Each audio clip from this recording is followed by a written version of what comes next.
aqui a gente segue repercutindo este acidente. Diogo da Luz, eu vou te acionar novamente como piloto, a gente já começou esse programa deixando claro, e vamos repetir aqui, que nenhuma conclusão pode ser tirada sem antes a gente ter acesso ao laudo, ou pelo menos ao laudo preliminar do CENIPA, e naturalmente com conclusão só depois do laudo final do CENIPA, que naturalmente vai tratar de todas as hipóteses possíveis, né? Por isso é que não dá para cravar nenhuma hipótese, tão quanto não dá para descartar nenhuma hipótese até o primeiro laudo. E a gente viu exatamente a imagem da queda do avião, ele caindo no que se chama de parafuso chato. Já no seu primeiro comentário na sexta-feira, quando você, avaliando ali as primeiras imagens que chegavam, você falou que é praticamente impossível um avião sair desta condição de parafuso chato. Essa imagem, para quem nos vê por imagens, que é o avião girando sobre o seu próprio eixo, caindo quase que na vertical. Eu vi alguns outros especialistas, tais como você, falando exatamente da dificuldade que um piloto pode ter de sair de uma manobra como essa, e soube, inclusive, que há uma grande geração já de pilotos que não passaram por essa manobra sequer na formação, porque foi uma manobra banida dos cursos de formação da aviação, justamente pela dificuldade que se tem de sair de uma manobra como essa. Então, há muitos pilotos que só enfrentam esse tipo de situação em simuladores e tal, justamente pelo perigo. Explica pra gente um pouco mais do que se trata este tipo de condição do avião, desse parafuso chato. Por que um avião entra nesta condição, ou pode entrar nesta condição, e o que cabe ao piloto, porque aparentemente ele fica sem controle, não é isso? Exato. Bom, via de regra, ele entra nessa condição, Kobayashi, porque a velocidade está um pouco lenta para manter a sustentação. O que faz o avião voar são as asas.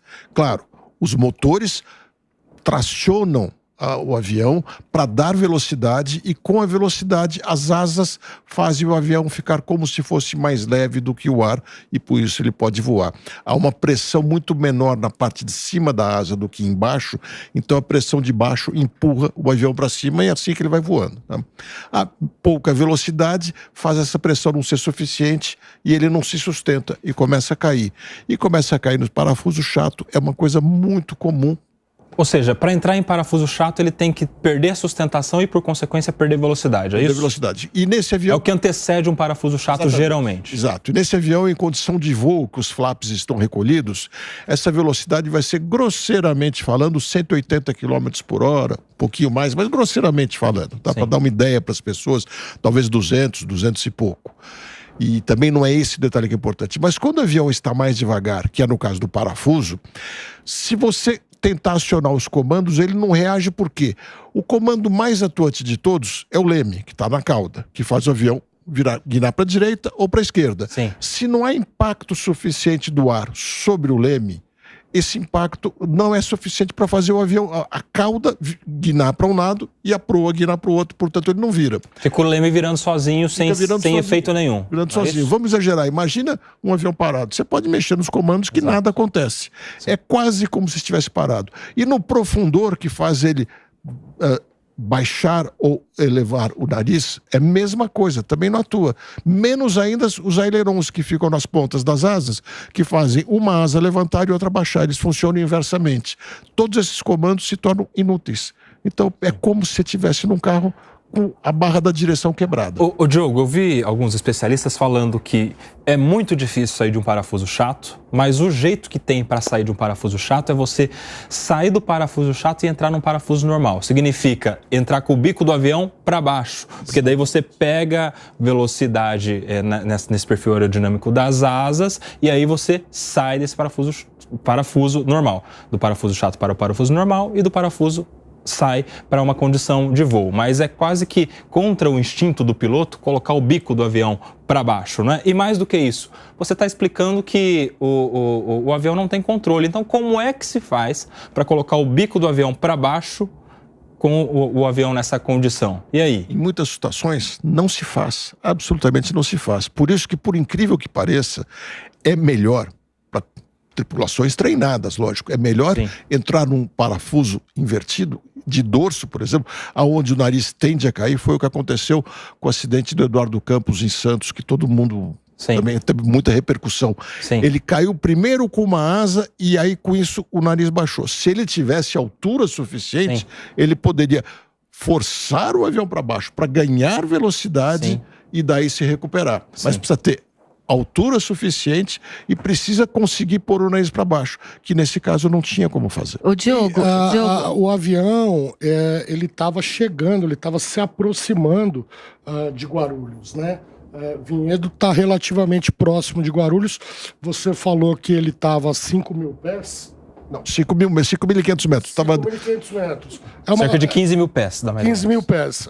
É uma altitude baixa, né, Diogo? Não. É o que ele voa, é o que esse avião voa. Eu tinha a impressão que era 18.000 pés, alguns dizem 17, também é um detalhe muito pequeno, que dá 5.500 metros. Ele vinha, o voo de cruzeiro dele era nessa altitude. Vamos falar altura para ficar mais fácil para as pessoas. Era esse o nível de cruzeiro que ele vinha o tempo inteiro. Ele estava em Vinhedo e muitas pessoas falaram, poxa, então ele se perdeu, se ele é para Guarulhos, o que ele vai fazer em Vinhedo? Porque é normal, a chegada de Guarulhos e de todos os aeroportos movimentados, ela tem uma rotina específica. Essa chegada começa mais ou menos em Pouso Alegre, Poços de Caldas, quando os aviões começam a se alinhar. E ele ia interceptar a chegada de Guarulhos já no meio do caminho, pode-se dizer, e naquele ponto é mais ou menos 15 a 18 mil pés que ele tem que entrar na chegada e se aproximar. Diogo, é importante você falar isso por quê? Porque o ATR 72-500, que é o modelo desse avião, ele é justamente muito utilizado para voos curtos, por isso é que é geralmente o avião que se utiliza para ir da capital de São Paulo para o interior de São Paulo, ou para outras localidades em outros estados mais próximos, como é o caso, por exemplo, de Cascavel, justamente porque ele tem essa facilidade de voar mais baixo, de ser um turbo-hélice, não é verdade? E que já tem por característica voar nesta altitude, a cerca de 15 a 25 mil pés. É mais ou menos isso, né? E até por isso que ele tem bastante turbulência e todo mundo reclama da turbulência do ATR. Tem a ver também com o nível de altitude dele? Tem muito a ver. Tem um lado ruim, um lado bom também. Porque é uma característica do turbo-hélice. Quer dizer, hélice precisa de ar para fazer a tração. A hélice é praticamente uma asa na vertical, que vai cavando o ar e também cria uma zona de baixa pressão na sua frente, que faz ela ser um pouco sugada para frente também.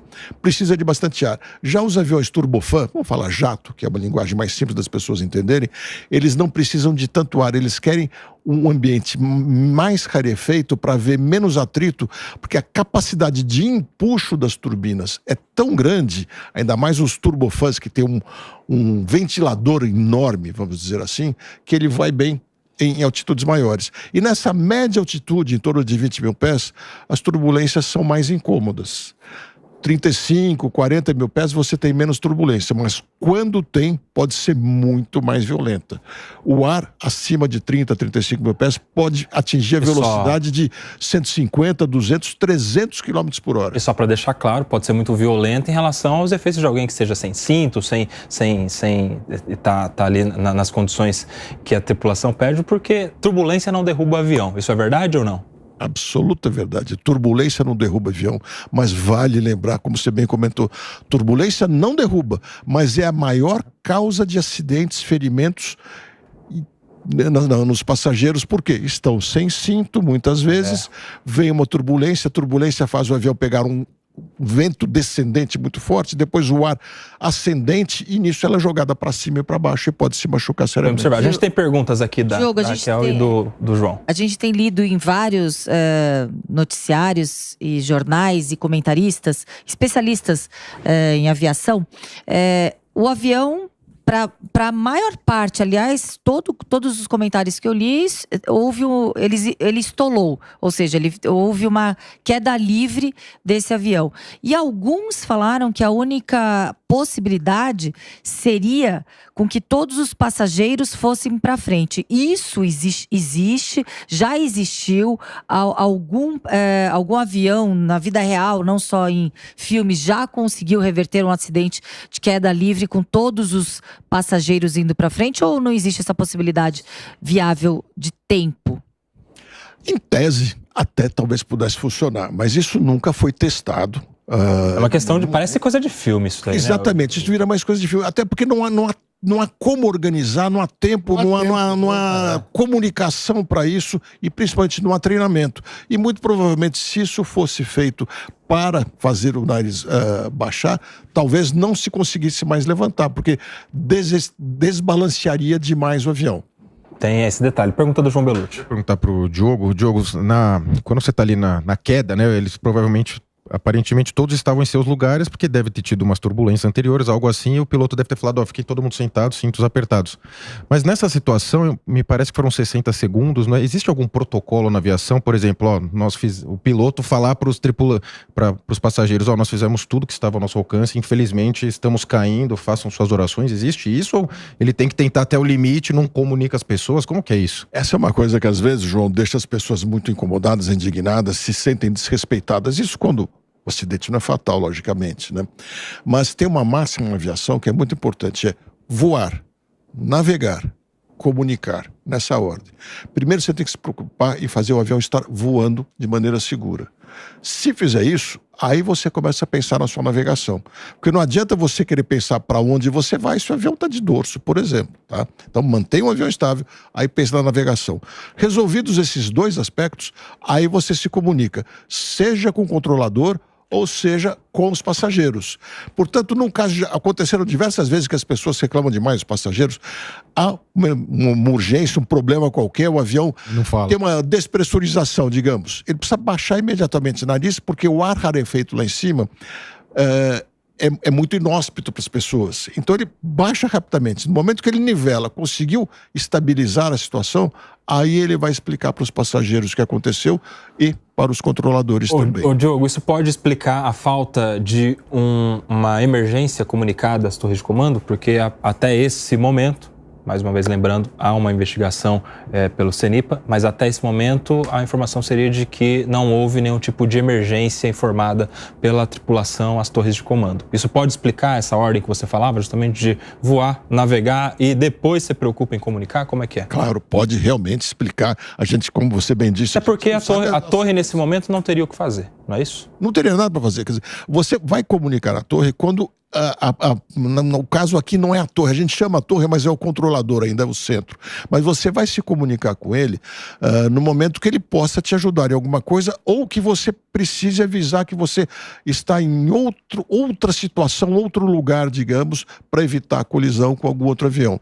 Então isso sempre fica para depois. Pode ser que tenha entrado essa situação, pode ser que não, a gente não sabe ao certo. Mas a comunicação é o menos importante, porque, lógico, você tem que voar. Se você não tiver com o avião em segurança, não adianta perder tempo pedindo socorro, por exemplo. Nessa altitude, aparentemente, as pessoas perceberam, né? Foram vendo, não tem como saber isso, né? Só saberemos com a caixa preta, né? Mas a tendência é que você sente ali, né? Certamente as pessoas sentiram a força gravitacional, pelo menos no início do movimento, ela foi considerável a ponto de que todas as pessoas, infelizmente, perceberam.